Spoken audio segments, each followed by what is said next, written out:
Welcome बच्चों। ये हमारी न्यू सेशन की बुक है बच्चों, और आज हम इसमें पढ़ने वाले हैं लेसन 3 द राइट चॉइस। कौन सा लेसन पढ़ने वाले हैं बच्चों? Lesson 3 right choice. ये लेसन आपके लिए बहुत इंपॉर्टेंट है क्योंकि आप इससे बहुत अच्छे से कोरिलेट कर पाएंगे बच्चों। इस लेसन में बच्चों आपके जैसा ही एक बच्चा है जो अपनी वार्षिक परीक्षा दे रहा है और उसके बाद वो ITI करना चाहता है। हाई स्कूल के बाद ITI का कोर्स होता है। ये एक प्रोफेशनल कोर्स होता है जिसको करके आप कहीं भी नौकरी कर सकते हैं या तो आप अपना खुद का बिजनेस भी स्टार्ट कर सकते हैं, और इसके लिए सरकार आपको लोन भी देती है बहुत कम ब्याज पर। तो आइए हम अपने इस चैप्टर को पढ़ते हैं। लेसन का नाम है बच्चों द राइट चॉइस। राइट मतलब यहां पर है सही, चॉइस का मतलब है निर्णय, सही निर्णय या सही चुनाव। ठीक है, यहां पर जो बच्चों राइट लिखा है इसका एक मतलब दायां भी होता है, जिसे हम कहते हैं दायां हाथ। ठीक है, चलिए आगे बढ़ते हैं। Rakesh was very excited. Very का मतलब होता है बच्चों बहुत, एक्साइटेड का मतलब उत्साहित। राकेश बहुत उत्साहित था। It was last day of his examination. Last day का मतलब है बच्चों अंतिम दिन, एग्जामिनेशन का मतलब है परीक्षा। यह उसकी परीक्षा का अंतिम दिन था। His vacation was about to begin. About to begin. Vacation का मतलब है बच्चों छुट्टियां, about to begin मतलब शुरू होने वाली थी। His vacation was about to begin. उसकी छुट्टियां शुरू होने वाली थी। He walked back home cheerfully. Walked का मतलब चलना, back का मतलब वापस। ठीक है, वापस आना। Home का मतलब घर, और cheerfully का मतलब बहुत खुश होकर। cheerfully का मतलब होता है बच्चों बड़ी प्रसन्नता से।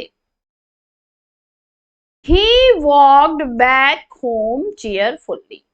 वह घर वापस बड़ी प्रसन्नता से आ रहा था। चलिए नेक्स्ट पैरा पढ़ते हैं। As soon as he reached home, he put his bag in a corner. As soon as मतलब जैसे ही, he reached home वह घर पहुंचा। He put his bag उसने अपना बस्ता in a corner एक किनारे रख दिया। पूरे का मतलब क्या हुआ? As soon as he reached home, he put his bag in a corner. जैसे ही वह घर पहुंचा उसने अपना बस्ता एक किनारे रख दिया। And ran towards his brother's room.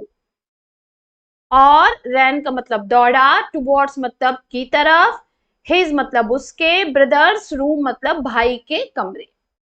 पूरा मतलब क्या हो बच्चों? And ran towards his brother's room, और उसके भाई के कमरे की तरफ दौड़ा। Rakesh don't disturb your brother, his exams are not yet over, his mother said. तो यहां पर बच्चों हिज मदर सेड का मतलब उसकी मां ने कहा।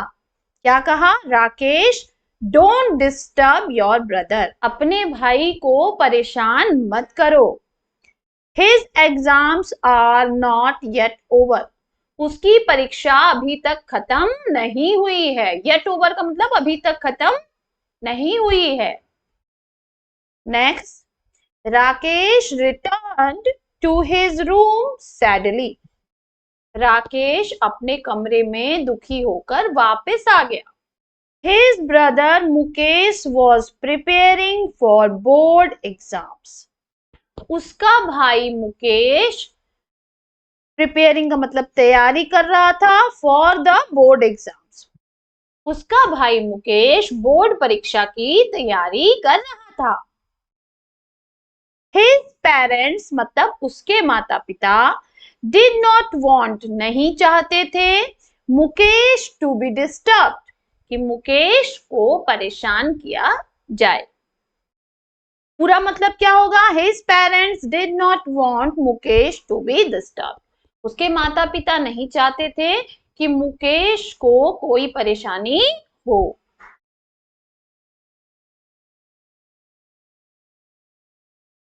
A little later, his mother called out Rakesh. थोड़ी देर बाद उसकी माताजी ने पुकारा Rakesh. Yes, mother, he answered and rushed to her room. जी माताजी, उसने उत्तर दिया और उनके कमरे की तरफ दौड़ा। यहां पर देखिए हर यूज किया गया है क्योंकि यहां पर रेफरेंस किसका है बच्चों? मदर का। और मदर क्या है? मदर एक वुमेन है। तो जहां पे वुमेन का रेफरेंस आएगा बच्चों वहां पर हर का यूज होगा, और जहां पर मैन का रेफरेंस आएगा या बॉय का रेफरेंस आएगा वहां पर हिज यूज होता है। What is it, mother? He asked curiously. Curiously का मतलब है बच्चों यहाँ पर उत्सुकता पूर्वक। उसने उत्सुकता पूर्वक पूछा, क्या है माँ? The table lamp in Mukesh room is not working. Mukesh के कमरे का टेबल लैंप काम नहीं कर रहा है। He needs it. उसे इसकी आवश्यकता है। नीड्स का मतलब आवश्यकता। Go and call the electrician, she said. उन्होंने कहा जाओ और बिजली वाले को बुलाकर लाओ। Mother can't Mukesh fix it himself. He is so good at it, Rakesh said. Rakesh ने कहा माँ क्या मुकेश इसे खुद ठीक नहीं कर सकता? वह इसमें बहुत अच्छा है। He is so good at it मतलब कि वह इसमें बहुत अच्छा है, यानी कि वह बिजली के सामानों को ठीक करने में बहुत अच्छा है। तो वो पूछ रहा है अपनी माँ से कि क्या मुकेश इसको खुद नहीं ठीक कर सकता है जब वह इतने अच्छे से ये सारे काम कर सकता है। चलिए आगे बढ़ते हैं। Don't argue Rakesh. आर्ग्यू का मतलब क्या होता है यहाँ पे बच्चों? बहस। तो don't argue Rakesh, do as you are told. वैसा ही करो जैसा तुम्हें कहा गया है। She said sternly. अब यहाँ पर बच्चों स्टर्नली का मतलब क्या है? कठोरता पूर्वक कहना। शी सेड स्टर्नली, उन्होंने कठोरता पूर्वक कहा। डोंट आर्ग्यू राकेश, बहस मत करो Rakesh. Do as you are told, जैसा कहा गया है वैसा करो। Overhearing this conversation, Mukesh came out and said. Overhearing का मतलब बच्चों यहाँ पर है संयोग से। Overhearing this conversation, संयोग से इस बातचीत को सुनकर मुकेश बाहर आया और कहा, ओ मदर, हे माताजी, प्लीज लेट मी ट्राई, कृपया मुझे ट्राई करने दे, कोशिश करने दे। It will not take more than half an hour. इसे करने में मुझे आधे घंटे से ज्यादा का समय नहीं लगेगा। हाफ एन आवर का क्या मतलब है बच्चों? आधा घंटा। हाफ एन आवर, एक घंटे का आधा, यानी आधा घंटा। No, don't waste your time, go and study, she said firmly. उन्होंने कठोरता पूर्वक कहा। अब यहाँ पर sternly और firmly दोनों का मतलब वही है बच्चों, ठीक है? तो she said firmly, उन्होंने कठोरता पूर्वक कहा कि नहीं, अपना समय बर्बाद मत करो, जाओ और पढ़ाई करो। Quietly, Mukesh returned to his room. चुपचाप मुकेश अपने कमरे में लौट गया। क्वाइटली का मतलब चुपचाप, रिटर्न का मतलब लौटना। But could not concentrate on his studies, लेकिन वह अपनी पढ़ाई में ध्यान नहीं लगा पाया। कंसंट्रेट का यहाँ पे क्या मतलब है बच्चों? पढ़ाई में ध्यान नहीं लगा पाया। कंसंट्रेट मतलब कि ध्यान नहीं लगा पाया। He was eager to use his electrical tool kit. Eager का मतलब बच्चों बहुत ज्यादा उत्साहित होना या किसी चीज को बहुत ज्यादा करने की इच्छा होना। और इलेक्ट्रिकल टूल किट मतलब जिसमें बिजली के सामान का बक्सा। तो he was eagerly to use his electrical tool kit. वह अपने बिजली के सामान के बक्से को इस्तेमाल करने के लिए बहुत उत्साहित था।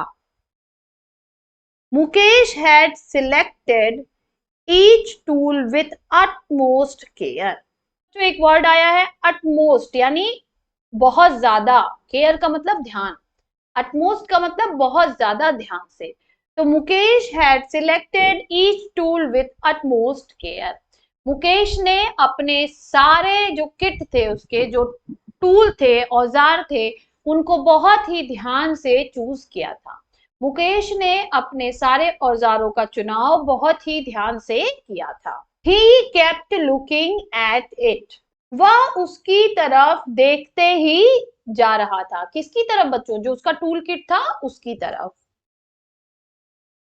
He could not control himself and finally got up to fix the lamp. He could not control himself मतलब कि वह अपने आप को रोक नहीं सका। अंततः वह लैंप को ठीक करने के लिए उठा।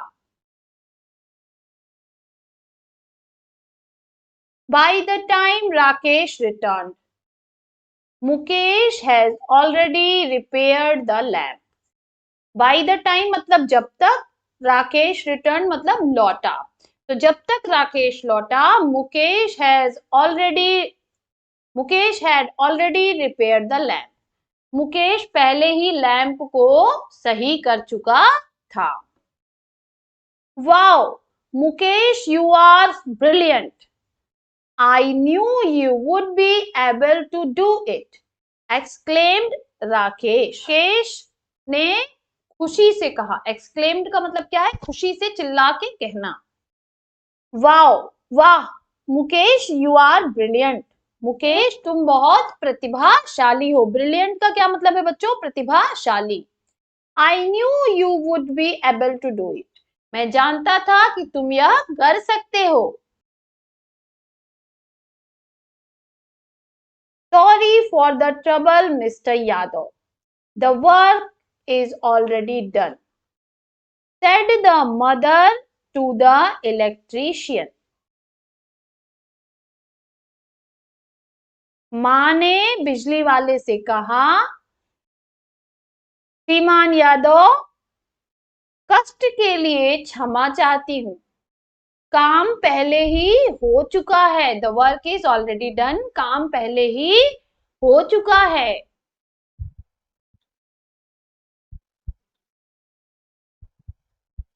I am sure Mukesh must have done it. You already have an expert electrician at home, Mr. Yadav said and left with a smile. Mr. Yadav ने कहा, I am sure Mukesh have done it. मैं निश्चित हूं कि मुकेश ने ही यह किया है। You already have an expert electrician at home. आपके पास पहले से ही घर में एक निपुण बिजली मिस्त्री है। और वे मुस्कुराते हुए चले गए। And left with a smile, और वे मुस्कुराते हुए चले गए। Now stop wasting your time and get back to your studies, mother told Mukesh. मां ने मुकेश से कहा, Now stop wasting your time. अब अपना समय बर्बाद करना बंद करो। And get back to your studies. और वापस अपनी पढ़ाई शुरू करो। और वापस अपनी पढ़ाई शुरू करो। On the day of announcement of results, Mukesh went to school with his parents. परीक्षा फल की घोषणा के दिन, अनाउंसमेंट का मतलब घोषणा, रिजल्ट्स का मतलब परीक्षा फल। तो परीक्षा फल के घोषणा के दिन मुकेश अपने माता पिता के साथ विद्यालय गया। Mukesh had topped his class. Mukesh ने अपनी कक्षा में प्रथम स्थान प्राप्त किया था। Mother, now it will be easy for you to get admission in a good college. माँ ने कहा कि अब तुम्हारे लिए एक अच्छे कॉलेज में प्रवेश लेना आसान हो जाएगा। मुकेश कहता है माँ, मदर, माँ, I don't want to go a college. मैं एक कॉलेज नहीं जाना चाहता। Father, I want to join a course that can help me to take up my hobby as my profession. मैं एक ऐसा कोर्स ज्वाइन करना चाहता हूं जिसकी मदद से मैं अपने शौक को अपना पेशा बना सकूं। हॉबी का मतलब होता है शौक और प्रोफेशन का मतलब होता है पेशा। ठीक है, तो वो कह रहा है कि मैं एक ऐसा कोर्स करना चाहता हूं जिसकी मदद से मैं अपनी हॉबी को अपना प्रोफेशन बना सकूं।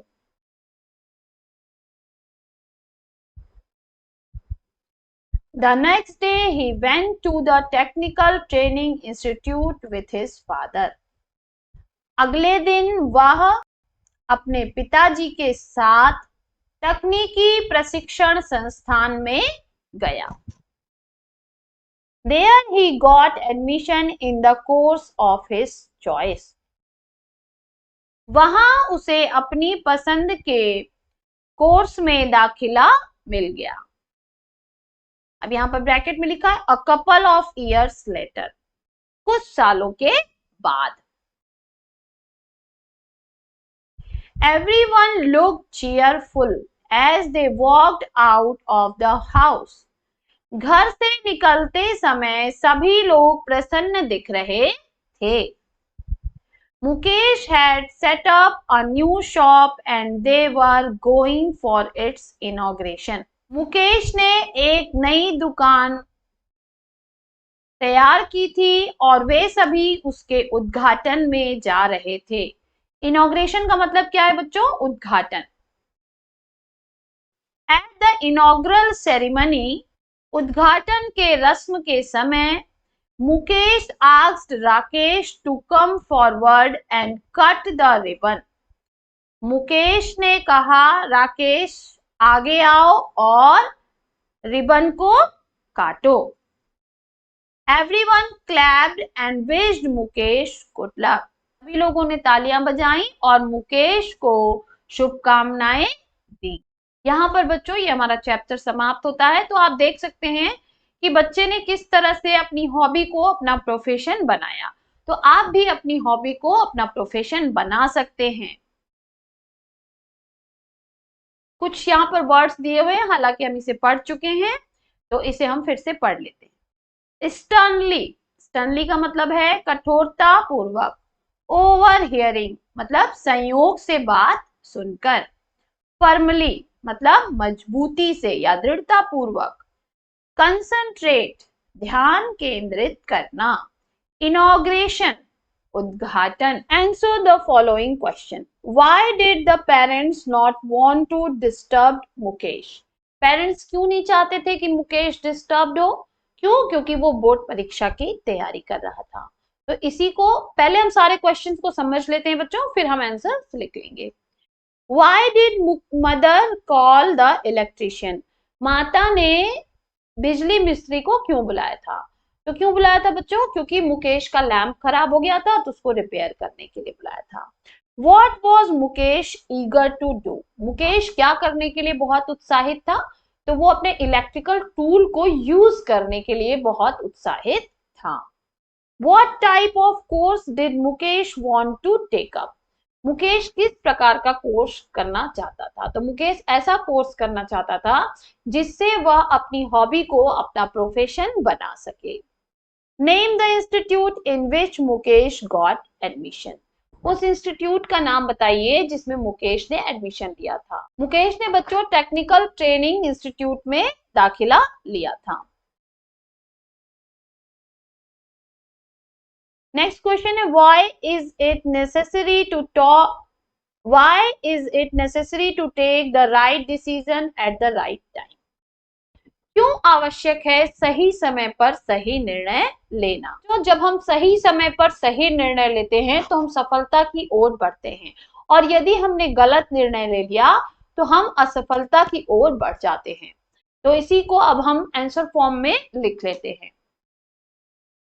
देखिए बच्चों, पहले प्रश्न का आंसर हो जाएगा parent did not want to disturb Mukesh because he was preparing for his board exams. B का हो जाएगा the mother called electrician for repairing Mukesh room lamp.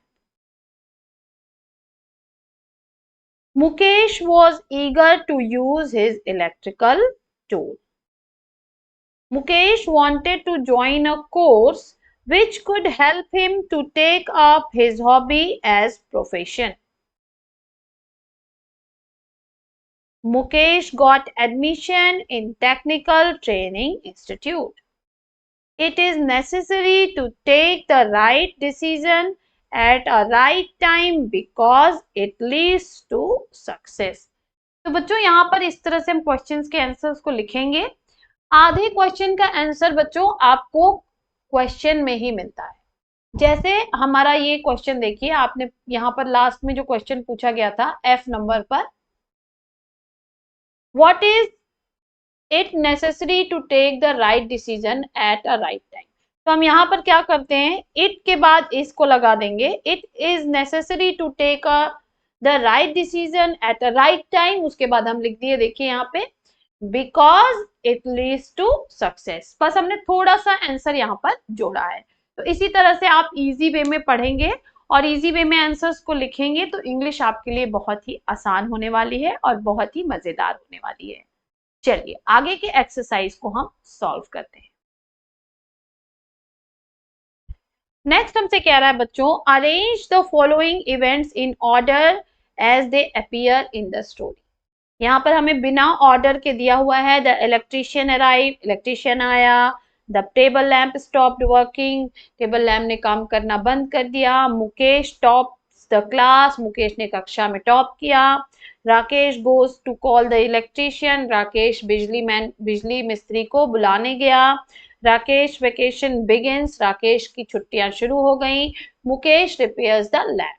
तो यहाँ पर हमको बच्चों सही क्रम लिखना है, तो मैं यहाँ पर लिख दे रही हूँ, नंबर्स लिख दे रही हूँ, उसके आगे आप यहाँ पर बुक में भर लेंगे। तो सबसे पहले क्या हुआ था, सबसे पहले राकेश की जो है वो छुट्टियां शुरू हुई थी, तो सबसे पहले नंबर पे ई आ जाएगा हमारा, और यहाँ पे आप इस तरह भर लेंगे, एक मैं भर के दिखा दे रही हूँ, राकेश वेकेशन बिगिंस, मतलब राकेश की छुट्टियां शुरू हो गई।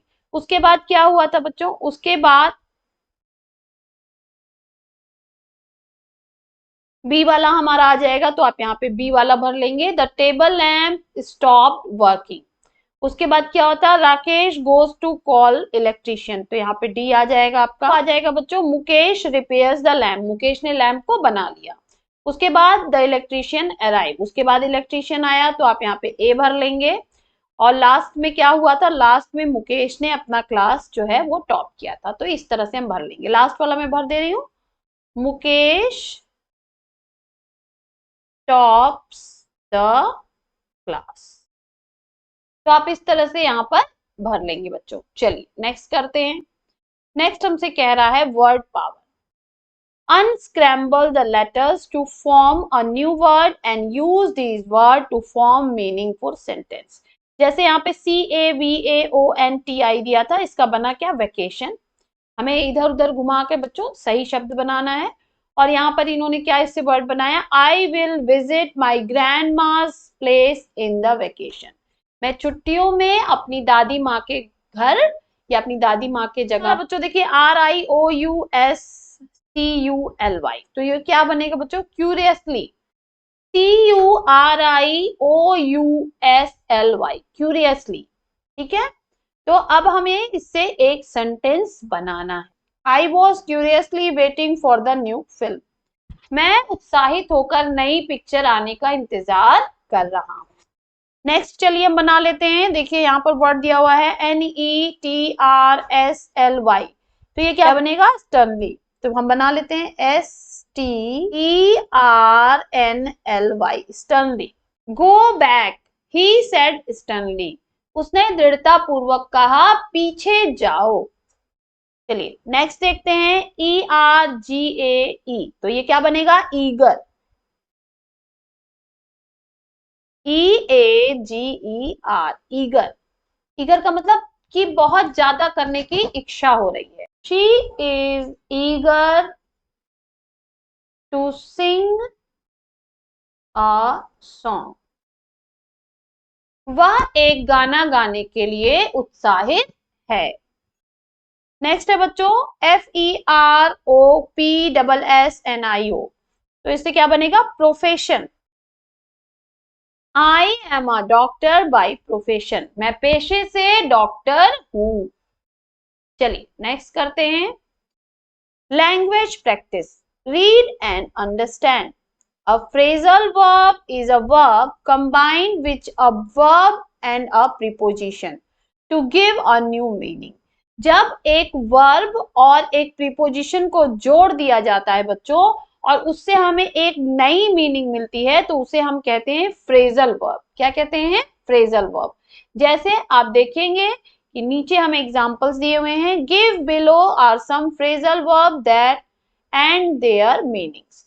फ्रेजल वर्ब क्या है? Called out. अब देखिए कॉल्ड का अलग मीनिंग होता है, आउट का अलग, और दोनों को जोड़ दिया तो कॉल्ड आउट का मतलब है आस्क समबडी टू कम, किसी से आने के लिए कहना। टेक अप, टेक अप का मतलब क्या है? लर्न, सीखना। सेटअप, सेटअप का मतलब टू स्टार्ट, शुरुआत करना। गेट बैक यानी टू रिटर्न, वापस जाना। Now use the above given phrasal verb in sentence of your own to bring out their meaning. One has been done for you. कह रहा है कि अब आप इन फ्रेजल वर्ब का अपने किसी वाक्य में इस्तेमाल कीजिए और उनकी मीनिंग को भी वो दर्शाए। और एक आपके लिए पहले से किया हुआ है।